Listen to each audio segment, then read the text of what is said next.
días, Puerto Rico y el mundo. Soy Carmen Enit Acevedo y estamos en Bonita Radio. En Esto es lo Último, a las 11:01 de la mañana.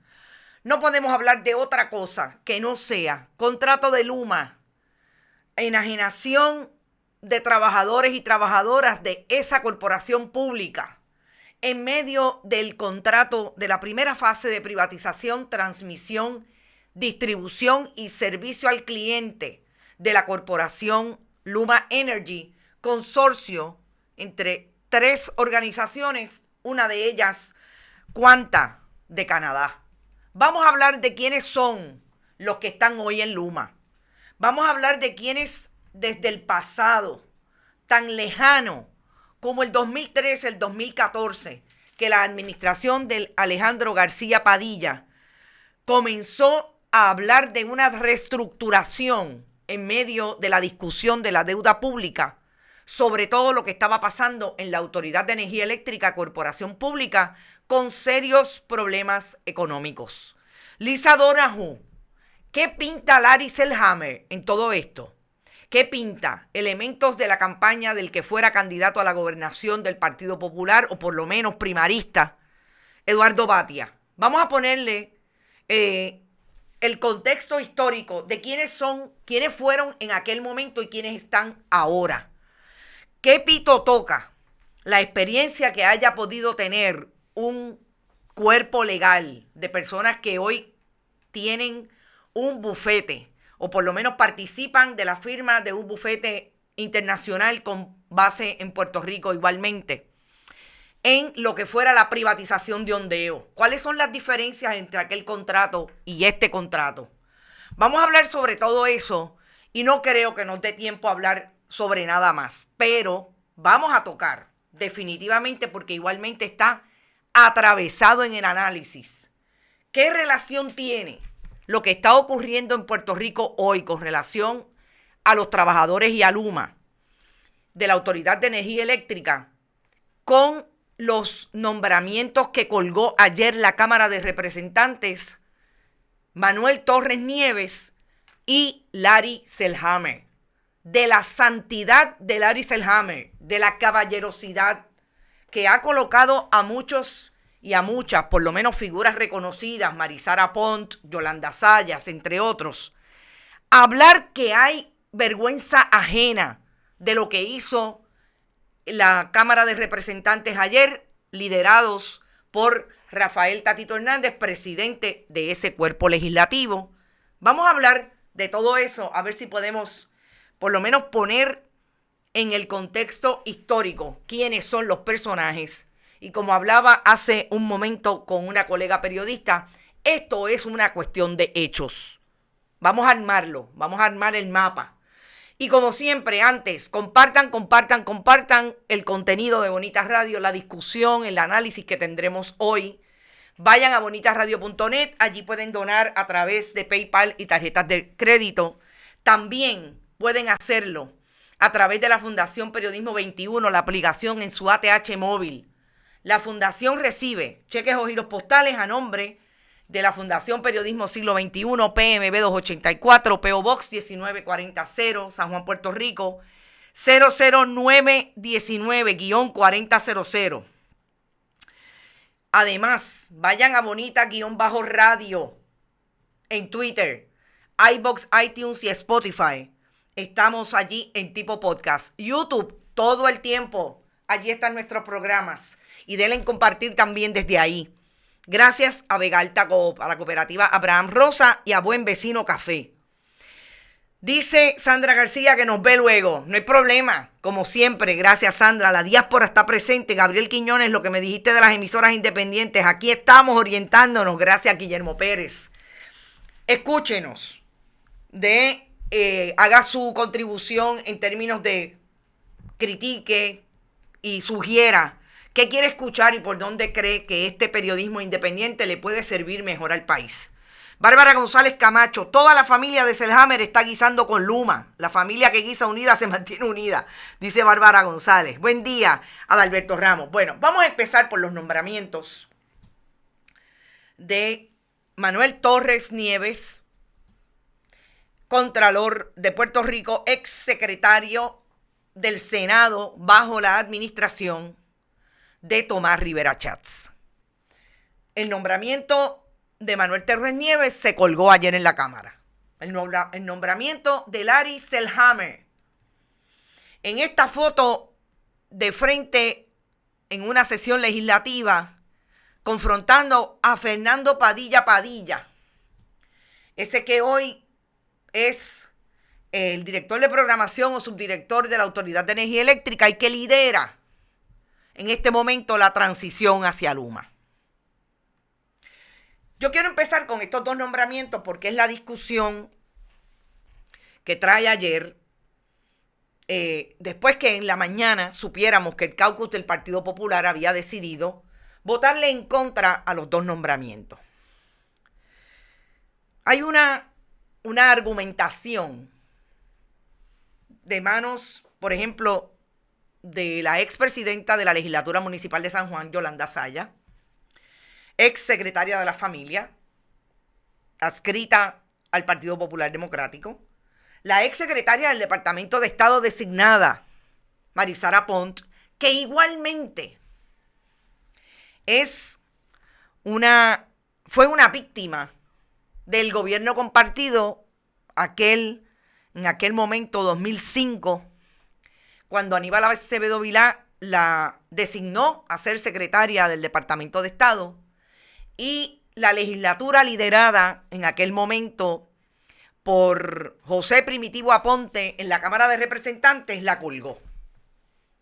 Y es que plantean, en este caso, hablan de lo que ellas alegan es vergüenza ajena, porque el Partido Popular fue chantajista en el manejo de su aprobación o no aprobación de estos dos candidatos.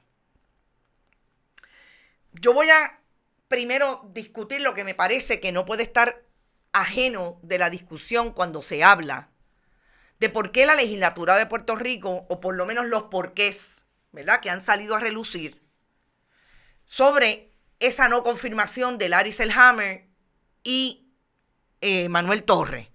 Dos posiciones fundamentales en el gabinete del gobernador constitucional. Sabemos lo que ocurrió en el 2019 cuando el país le pidió la renuncia a Ricardo Rosselló Nevares. Renunció y el orden sucesoral que establece la Constitución colocó a Wanda Vázquez Garcet, secretaria del Departamento de Justicia, como gobernadora sucesoral porque no había una secretaria de Estado en propiedad.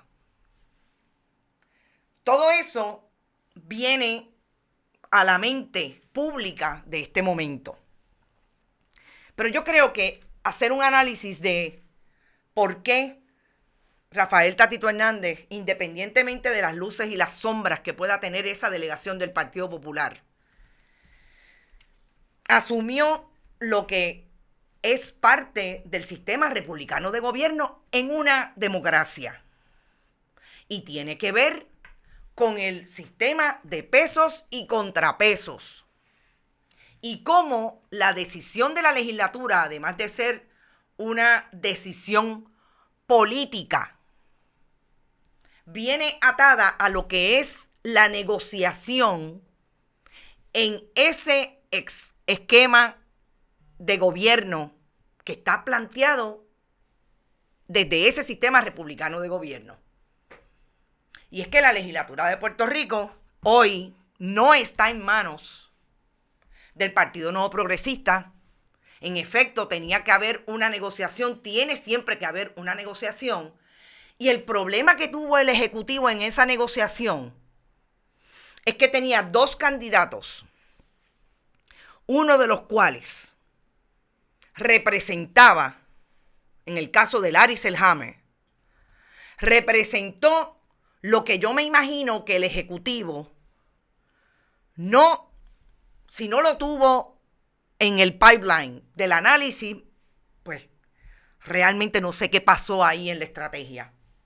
Pero tenía que tener claro que este candidato está involucrado en lo que en este momento se discute en el país y es la enajenación de los trabajadores de la corporación Autoridad de Energía Eléctrica, una de las más importantes en el esquema del gobierno de Puerto Rico, hoy y siempre, independientemente de todo lo que sabemos que está destruida, de cuáles son las contradicciones y los quid pro quo que hemos hablado acá, que tienen que ver todos los escenarios y todos los protagonistas, incluidos los sindicatos. Usted no puede sacar eso de la ecuación para establecer que lo que hizo la legislatura y esa mayoría del Partido Popular, que tengo que decir, a la que se unió el Partido Independentista Puertorriqueño, un solo caso, en el caso de Manuel Torres, Denis Márquez le votó a favor al nombramiento de Manuel Torres. Pero se unieron para establecer que no le iban a dar paso a ese nombramiento de Larry Selhammer, y ustedes pueden estar seguros que en la mente de esos legisladores pesaron dos cosas fundamentales. El proyecto número 500 que la Cámara de Representantes dice que negoció con el Ejecutivo, que iba a devolverle los poderes que le quitó la legislatura del Partido Nuevo Progresista durante la administración de Ricardo Rosselló Nevares, y que el Ejecutivo vetó. Y en el caso del contrato de Luma, que sabe el Ejecutivo que fue desde la Cámara de Representantes donde se establecieron las imágenes públicas de lo malo que es el contrato de Luma para Puerto Rico. Entonces, si el Ejecutivo no le ha podido explicar al país que lo que pasa es que él antes creía que él podía enmendar el contrato de Luma, lo que no es cierto.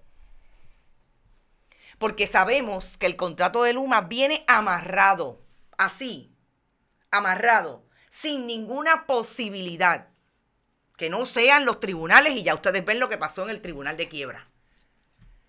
Amarrado por la Junta de Control Fiscal y los intereses de camino con todas las corporaciones, los consorcios. Imagínense que en el descubrimiento de las cosas que hemos hecho, de todo lo que incluso el periodismo independiente ha podido decir en algunas ocasiones, en otras ocasiones en el pasado, han habido por lo menos 2 congresistas que hablaron bien de ese proyecto. Imagínense hasta dónde llegan los tentáculos. Definitivamente vino amarrado con la Junta de Control Fiscal y con esos intereses de Washington, de Estados Unidos, que cuando vino el huracán María dijeron: aquí es que nos vamos a montar. Aquí es que va a ser importante para nosotros hacer lo que nos queda hacer de dinero a través del problema que tiene el sistema eléctrico de Puerto Rico, que está en el piso y hay que rehabilitarlo. Entonces, ¿cuándo fue que no pudo hacer el Ejecutivo el análisis de que en efecto tenía un candidato que promovió la privatización de la Autoridad de Energía Eléctrica? Desde un modelo que ha dicho, y ahí sí le voy a pedir a nuestra directora Verónica Vegabón que coloque esa historia del Centro de Periodismo Investigativo, donde Larry Selhammer habla específicamente de los intereses que tiene Washington con relación a la rehabilitación del sistema.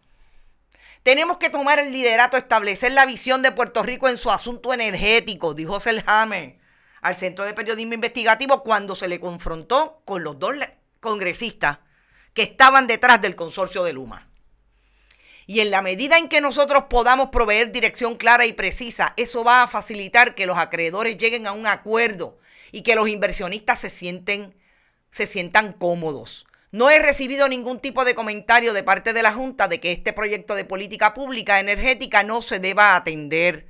Todos están a la espera de que el proyecto se atienda y dé dirección que al final del día va a definir el desarrollo económico de Puerto Rico. Pero si Larry Selhammer se lo dijo al Centro de Periodismo Investigativo, que no había ningún problema con el proyecto de energía. Desde allá sabemos que las conversaciones de Larry Selhammer, de Eduardo Batia en el caso que también fue coautor, cumplían con el interés de la Junta. Y ustedes me dicen hoy que el interés de la Junta era el interés del pueblo de Puerto Rico, o no es pagarle a los bonistas. Entonces, ¿cómo es posible que nosotros estemos aquí pendientes y la gente esté diciendo que el problema que tuvo Larry Selhammer es que fue ficha de la política partidista entre Pedro Pierluisi y la Cámara de Representantes? Lo que Pedro Pierluisi quiere decir hoy, que la legislatura de Puerto Rico o la mayoría del Partido Popular, pero realmente tiene que meterle a todos los demás porque todo el mundo, menos los estadistas, votaron en contra de Larry Selhammer. ¿Qué tiene que decir entonces? Que es falta, como dijo, falta de ética, es antiético, es abusador, abusivo. Pero no se supone que estemos hablando de un sistema de pesos y contrapesos, que eso sea lo que proponga.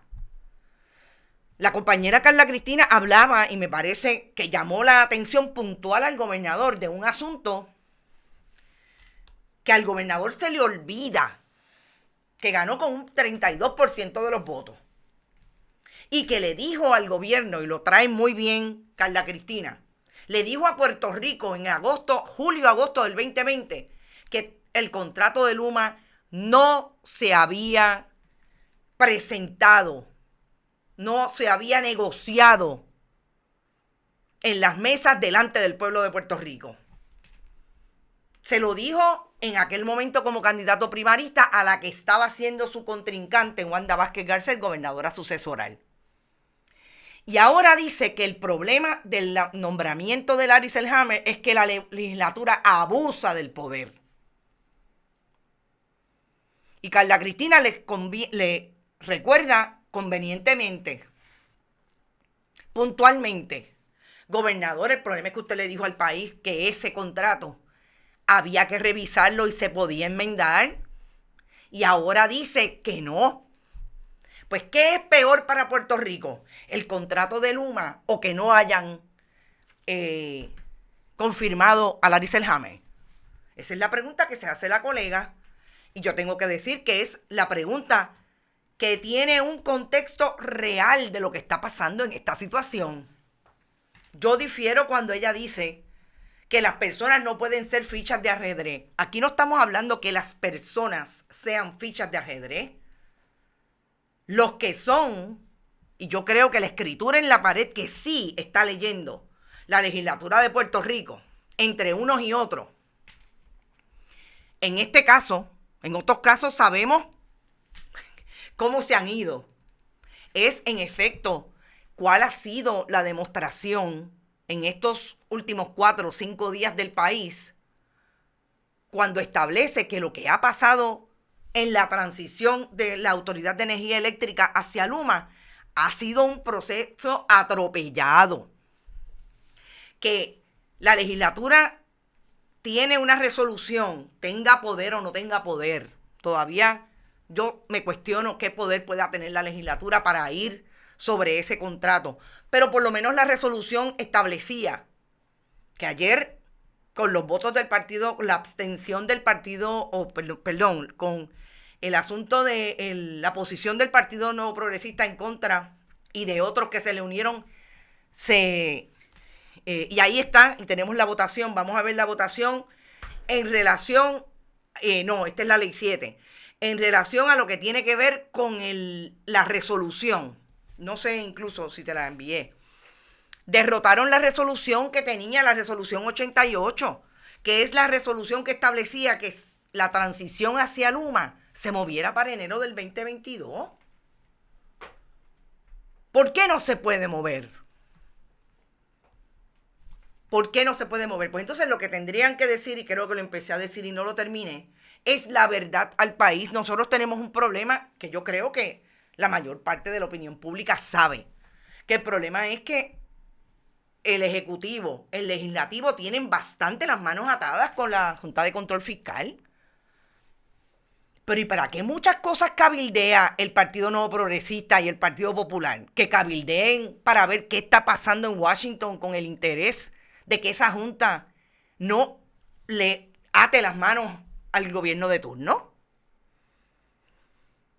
En lugar de estar cabildeando por la estadidad, porque sabemos que no van para ningún lado, pues cabildeen con relación a eso. ¿No sería lo más importante, el mensaje más importante, si todo el mundo aquí está bien claro que quien manda es la junta? Entonces, yo creo que no se puede sacar del análisis quién es Larry Selhammer.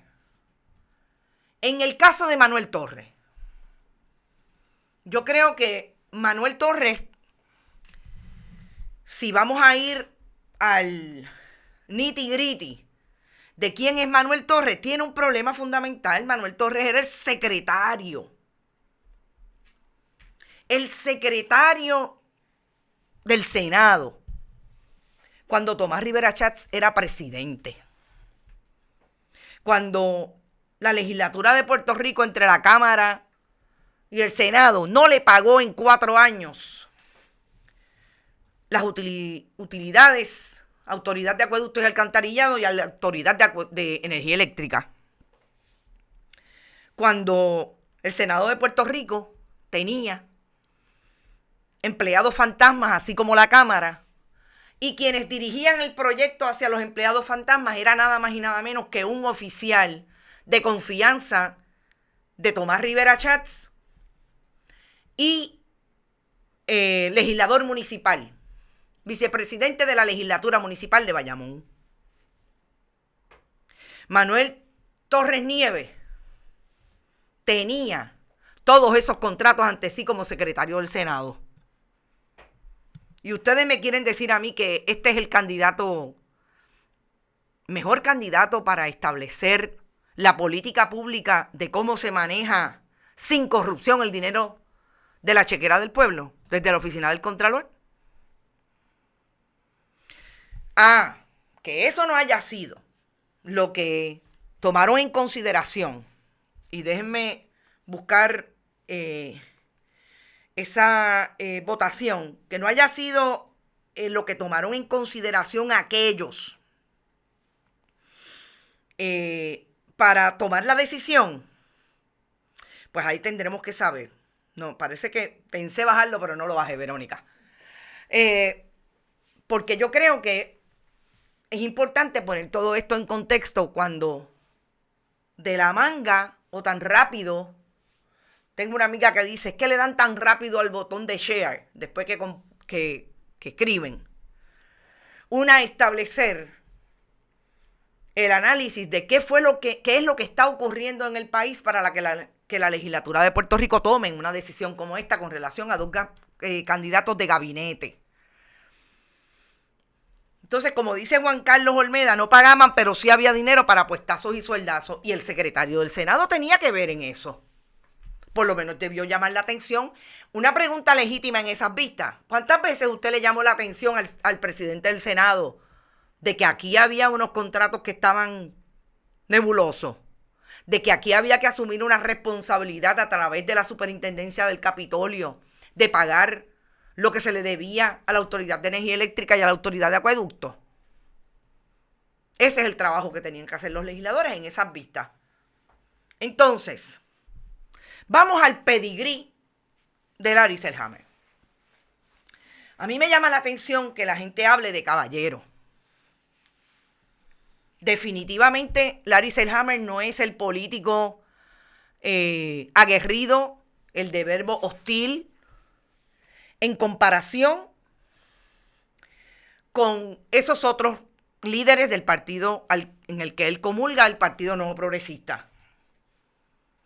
Es un político mucho más mesurado, mucho más ecuánime en su análisis, en su proyección pública. Pero a mí me preocupa que la utilización de la palabra caballero le pueda suponer a alguien que es o no debe, que puede ser confirmado o no debe ser confirmado. Porque por caballeros que también me parece una acepción bastante machista. No estamos hablando de gente que vaya a la legislatura a hacer lo que tiene que hacer en favor del pueblo de Puerto Rico. Y para Puebla, para muestras, un botón basta. Larry Selhammer fue electo por el pueblo entre el 2009, 2008 obviamente, entró a la legislatura por primera vez en el 2009 y salió en el 2016. En el 2020, perdón. Salió antes porque él renunció a su escaño para que otro llegara y a ver si podían ganar toda la legislatura. Él se fue porque él iba a seguir su profesión de ingeniero. ¿Cómo votó Larry Selhammer en la famosa Ley 7 que votó a sobre 35,000 empleados públicos? Esa es la historia. A favor. La Ley 7. ¿Qué pasó con la Ley 7? Ayer me encontré yo una joven que trabaja en una cafetería que me dijo, a mí me votaron en la Ley 7 y después me volvieron a votar en el 2015. Todavía hay gente en Puerto Rico, después de 12 años, que está viviendo las consecuencias de la Ley 7. Perdieron casas, perdieron trabajo, además de perder el trabajo, perdieron casas, perdieron carros. La vida se convirtió en otra cosa. Si vamos a hablar del caballero Larry Selhammer, esto también es parte del pedigrí de Larry Selhammer. En el 2010 hubo quizás, entre el 2009 y el 2010, las peores expresiones de terrorismo de Estado, o por lo menos de fuerza bruta del Estado en manos de la policía contra los estudiantes de la Universidad de Puerto Rico. ¿Dónde estaba Larry Selhammer defendiendo el derecho de las personas que estaban en la universidad, de los estudiantes, de los profesores, de la comunidad universitaria, cuando le daban palos a los estudiantes en el Capitolio?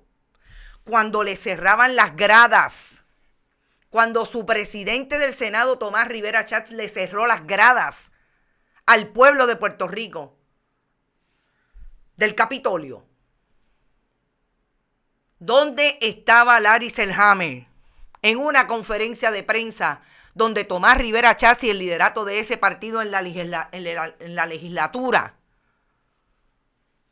le llamaba, lo menos que le llamaba al liderato del partido entonces minoría, era prostituta? ¿Dónde estaba el caballero Larry Selhammer? ¿Dónde estaba, como dice Ricardo, que alguien lo llamó elegante? ¿Dónde estaba el elegante Larry Selhammer? Porque el pedigrí hay que establecerlo como es. No es venir a extrapolar lo que de alguna manera los medios de comunicación han traído de Larry Selhammer, ecuánime, al lado del opositor, como se paró al lado de Eduardo Batia en el manejo de esa ley de energía, etcétera, etcétera. Esa es la construcción que se quiere dar. Pero esto también es parte de la construcción del político que iba a establecer como secretario de Estado la política pública de privatización en una corporación pública. Porque Larry Selhammer no podemos dejarlo fuera de la ecuación. Era la persona que el gobernador electo por el 32% de los votos colocó en posición de operacionalizar desde el Ejecutivo ese proyecto de privatización. Con relación a Luma, era Larry Selhammer. Y tan temprano como la semana pasada, o tan tarde, ese caballero elegante le dijo al país que todos los asuntos de los problemas esos que habían con Luma, que estaban identificando los trabajadores, que iban en detrimento de sus derechos adquiridos, se iban a subsanar con unos acuerdos que habían firmado en un papel. La semana pasada, Larry Selhammer le dijo al país junto al gobernador Pedro Pierluisi, mire, firmamos esto y esto es un acuerdo. Sí, claro, un acuerdo de caballeros, ¿verdad? Un acuerdo que sabemos que lo que no está en el contrato no pinta ni pa' pool ni pa' banca.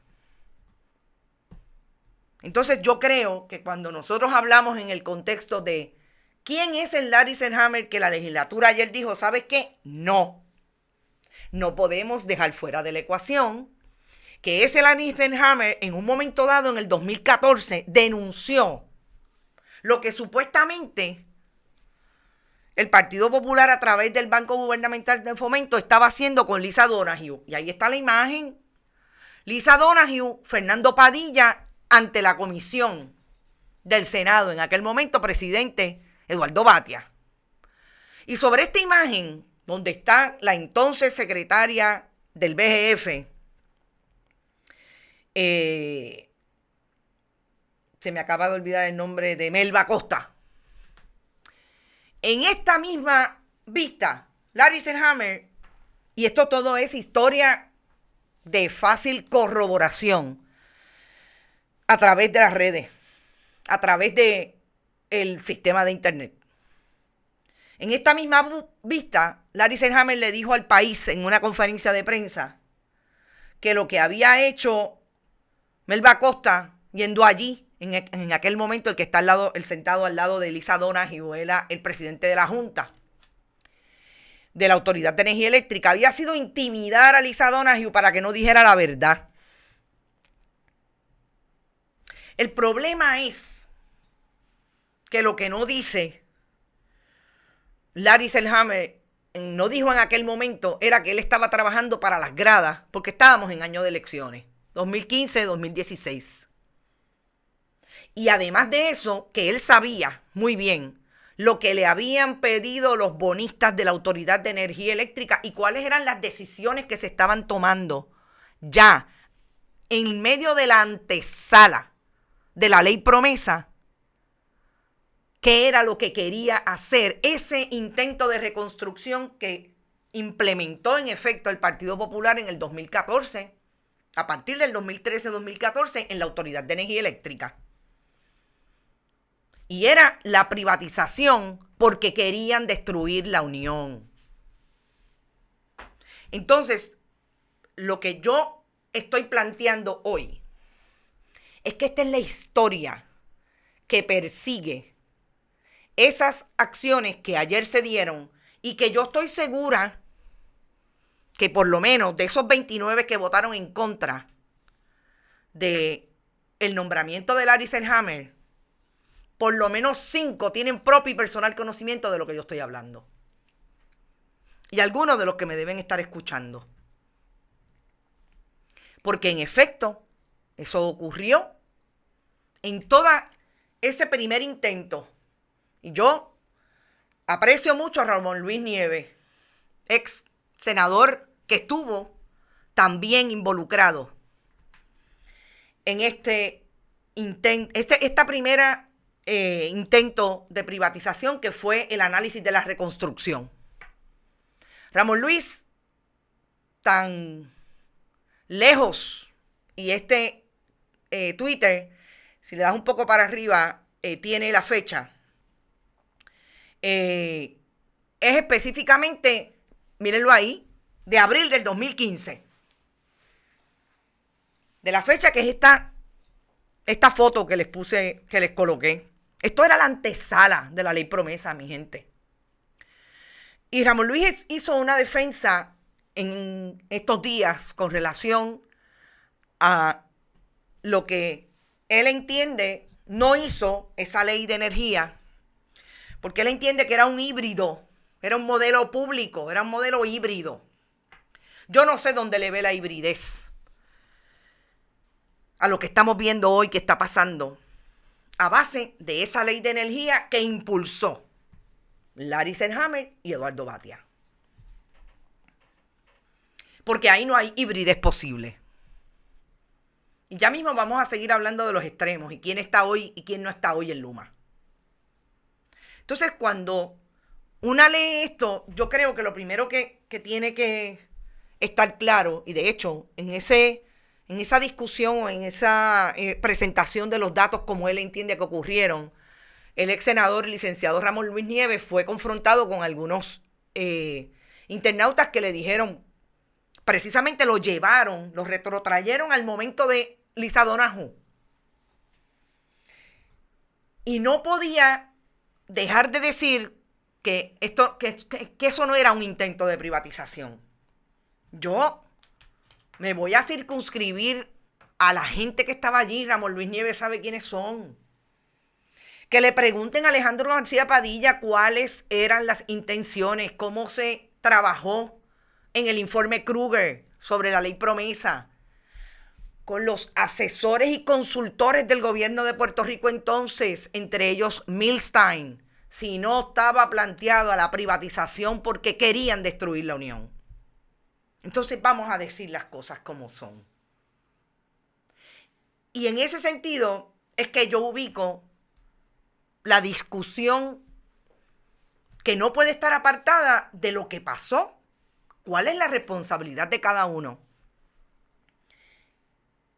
Incluso todos los otros sectores que están alrededor. Porque esto pasa 2013, 2014, llevamos 7 años y no me digan que la Unión no sabía que esto venía. Claro que sí, desde aquel momento sabía.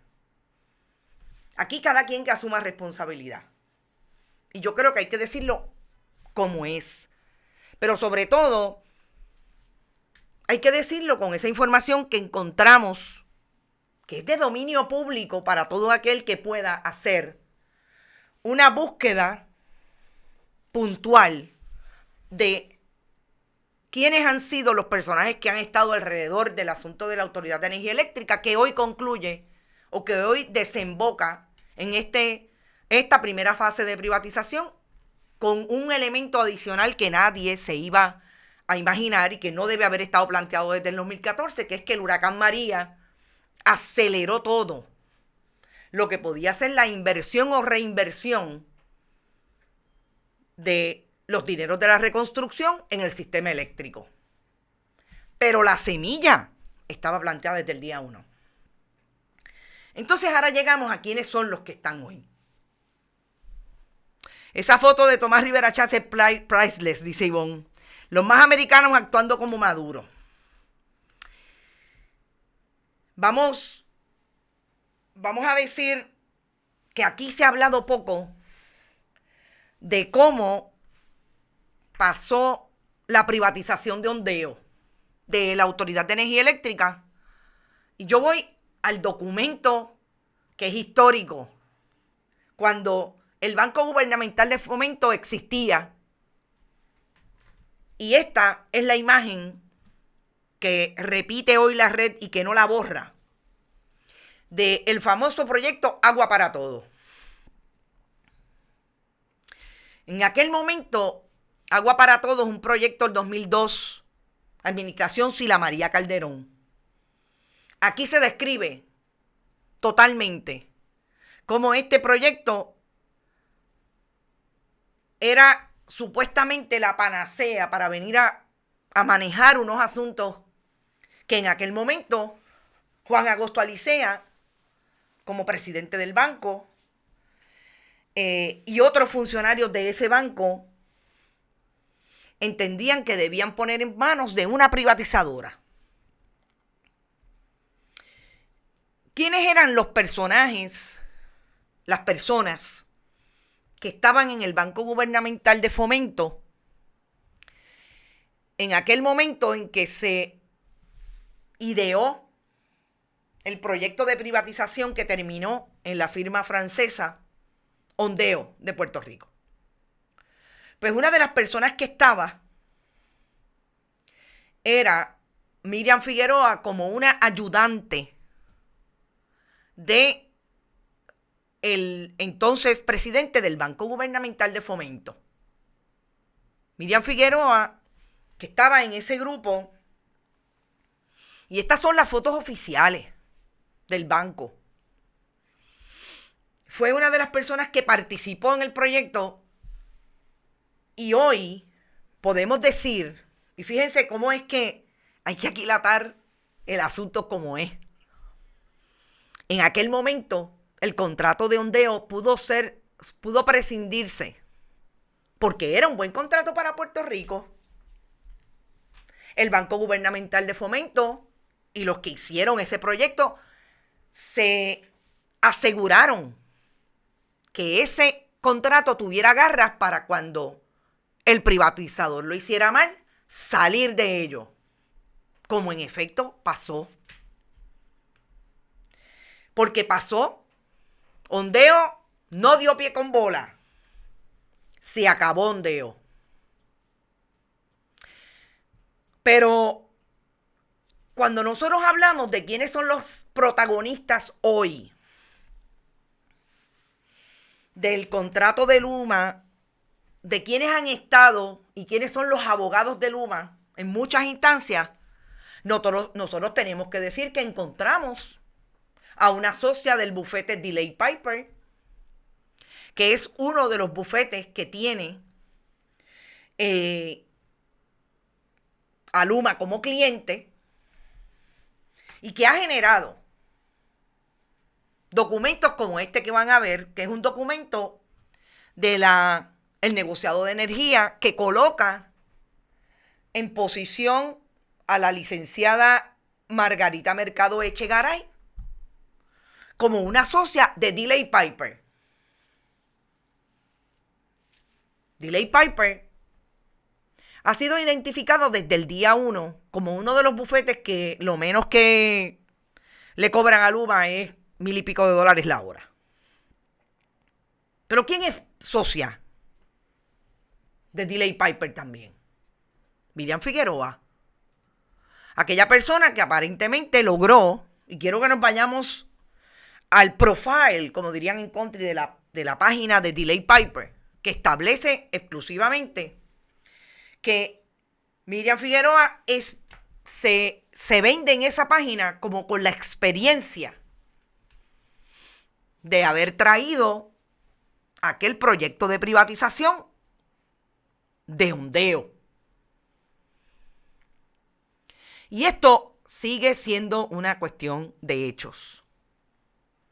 Aquí no hay que fulano me dijo, no. Aquí está la evidencia de que esta es la experiencia que tiene la gente que hoy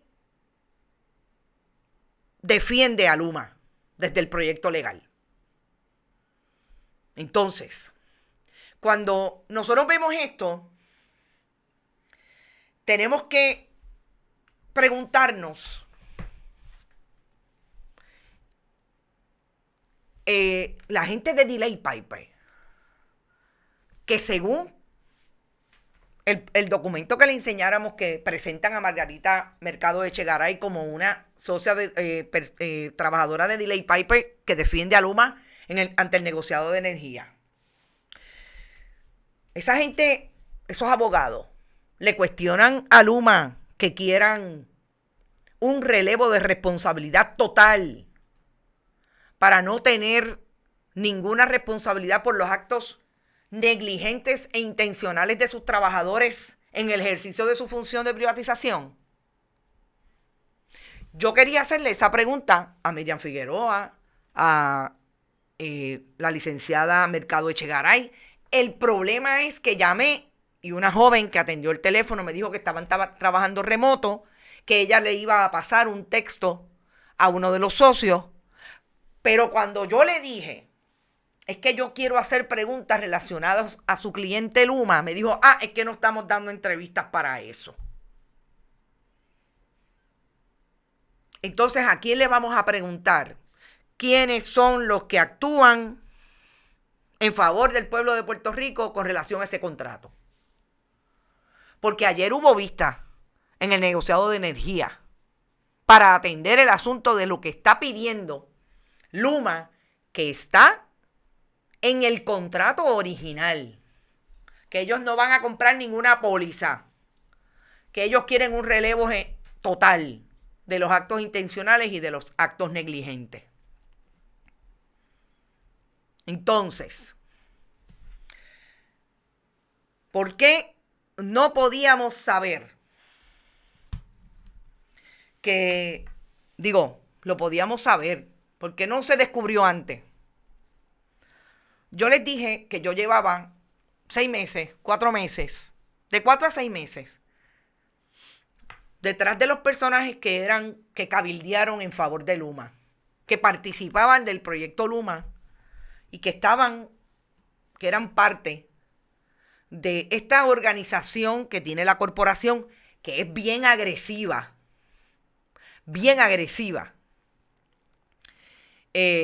para quedarse con esta primera fase de privatización.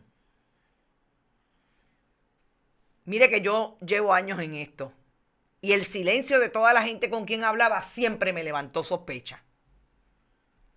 Pues mire, lo último que yo puedo decir en el tracto de quiénes son los que están y quiénes son los que estaban y quiénes son los que están ahora. Tengo que hablar de que el General Counsel de Luma se llama Manuel Cámara Monlut. Manuel Cámara Monlut es un allegado al Partido Popular, uno de los directores de la campaña de Eduardo Batia, un ex asesor legal de la Universidad de Puerto Rico cuando el presidente lo era Uroyoan, de la región de Mayagüez, y parece que de ahí pues hay un grupo, entre otros él, y esas son la gente que ahora están en Luma, que empiezan el 1 de junio, ya están, que empiezan el 1 de junio a quedarse con esta primera fase del proyecto de privatización que ya sabemos por dónde va. Entonces yo creo que colocar las fichas donde van, establecer quiénes son los que están, quiénes eran los que estaban y quiénes son los que están ahora, nos ubica y debe haber ubicado a mucha gente antes de que esto fuera público como lo estamos haciendo hoy. Porque si nosotros vamos a ubicar en el tiempo dónde ha estado Larry Selhammer, también hay que ubicar en el tiempo dónde estaban estos y dónde están ahora. Porque ese jingle de Larry Selhammer, el santo, ese que la política de Puerto Rico, que Puerto Rico perdió, decía hoy un analista de la radio tradicional, abogado. Fíjense que aquí todos, de lo que estamos hablando, todos son abogados y abogadas. Cuando una vez, la manera en que la gente habla, decía Emma Rodas que era mejor que no defendieran a Larry Selhammer. Porque los que estaban defendiendo a Larry Selhammer eran precisamente todos aquellos que creen que el proyecto de privatización se debe dar como se está dando hoy. Porque yo no he escuchado a nadie de esos políticos diciendo amén de lo que sabemos pasó en la Cámara de Representantes. ¿Cuáles son las alternativas que tiene el pueblo de Puerto Rico para ir en lo que a todas luces es un contrato malo para el país? ¿O es que ellos se van a mudar y a ellos no le va a tocar el asunto de que si se le daña un encero, si se le daña la planta, no va a ser culpa de Luma? Porque es que ellos quizás tienen muchos chavos y pues van a poder comprar más plantas, etcétera, etcétera.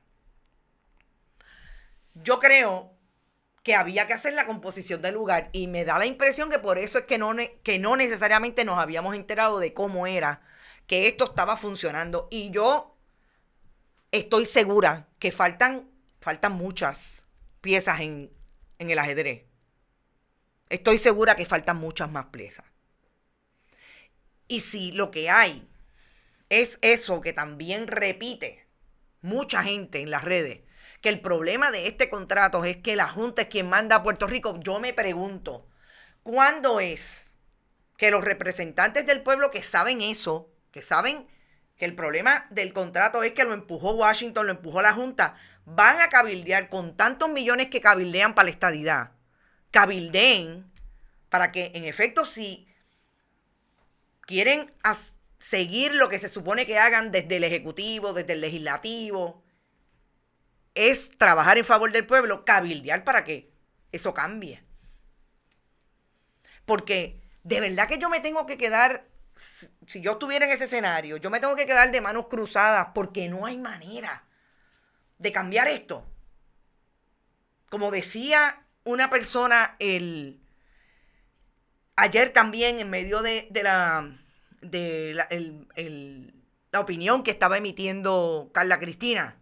Lo que pasa es que la gente de Queremos Sol, eso es populista, porque eso no se puede. De verdad que no podemos tener otra alternativa que no sea la Autoridad de Energía Eléctrica como está construida hoy. O sea que nosotros no debemos atender el sistema de otras maneras de producir energía. Ya nos vencimos. Cuando Queremos Sol no solamente ha traído información, y aquí lo hemos discutido con la ingeniera Vila y lo hemos discutido con líderes comunitarios, de que ellos tienen un estudio que incluso FEMA tiene. Entonces, ¿de qué estamos hablando? Y no se nos olvide en la ecuación que quien estaba en la Autoridad de Energía Eléctrica instituyendo todo esto se llama José Ortiz Vázquez, que sirvió para unos como para otros. Que ahí está. Y sobre todo, que quien más endeudó la Autoridad de Energía Eléctrica en 4 años fue Luis Fortuño. Entonces, como dice Ricardo Vargas Molina, hay modelos como el de Casa Pueblo que resultan ser exitosos. Sí, por eso lo que pasa es que hay que traer la información para que la gente sepa de qué manera se posicionan y le quieren tumbar los argumentos que cuestionan realmente lo que está pasando con relación a la autoridad. Y lo último que voy a decir. Yo esta mañana también leí una aseveración de una persona citando a la directora de la Oficina de Transformación y Recursos Humanos, que tiene como 20 nombres, lo que era Ocalar, sobre el salario de los celadores. Y esa persona decía que un celador se ganaba $94,000. Yo dije, anda pa'l carajo. Pero como yo aprendí que no le doy rápido al share, pues yo me fui donde está la información y yo hablé con una persona que está en la autoridad que me dio la tabla de la estructura de salarios de los celadores de línea. Tan cerca como del noviembre del 2019 me advirtieron, esto no incluye la peseta, que creo que peseta o 5 centavos que le dieron de aumento. Lo más que gana un celador 4 sin haber tenido horas extra son $50,949.60. Este es el celador que cuando usted se le va el servicio de energía eléctrica, lo menos que hace es esto que está en la foto.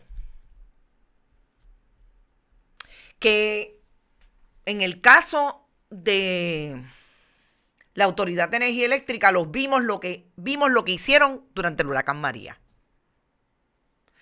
Que esta persona me dice que el que quizás pueda llegar a más de $50,000 es el que está en despacho. ¿Quién es el que está en despacho?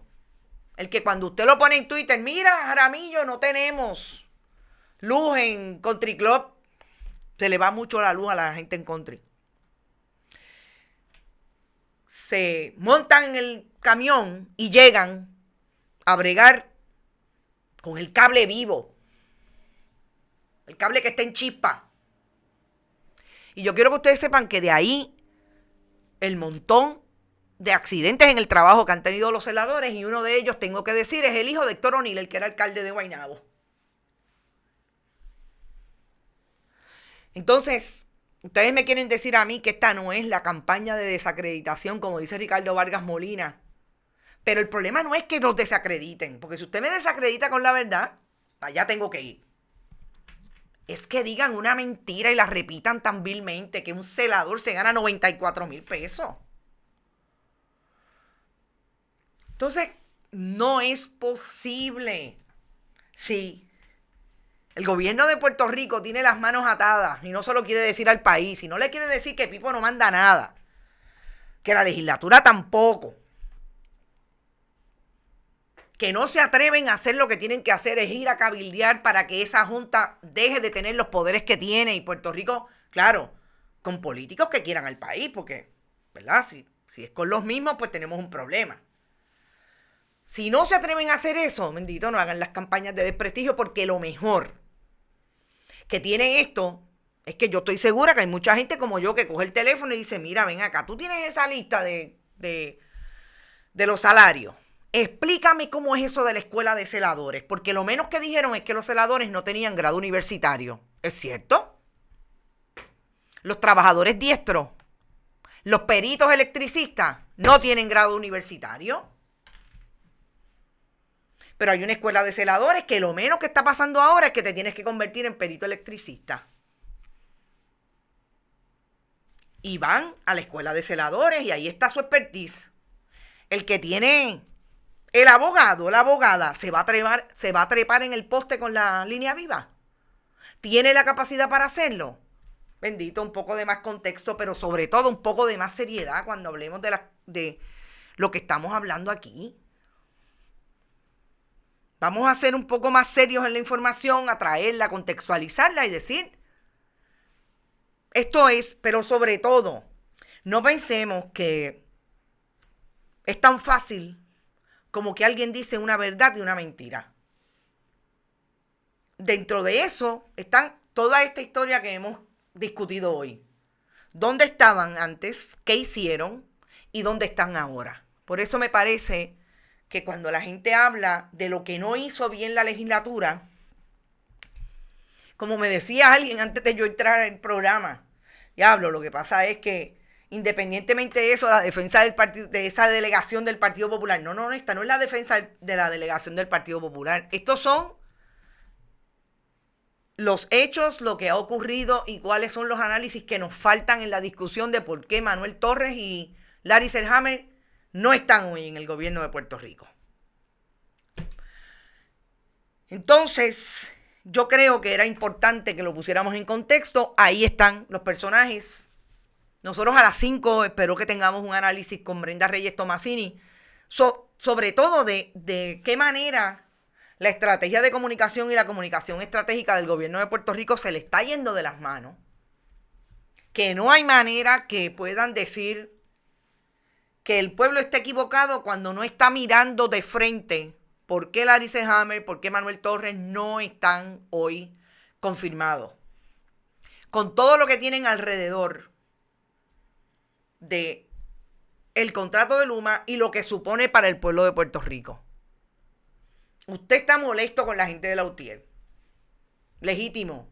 Tiene crítica legítima al trabajo, al proyecto sindical de los últimos 30 años en Puerto Rico.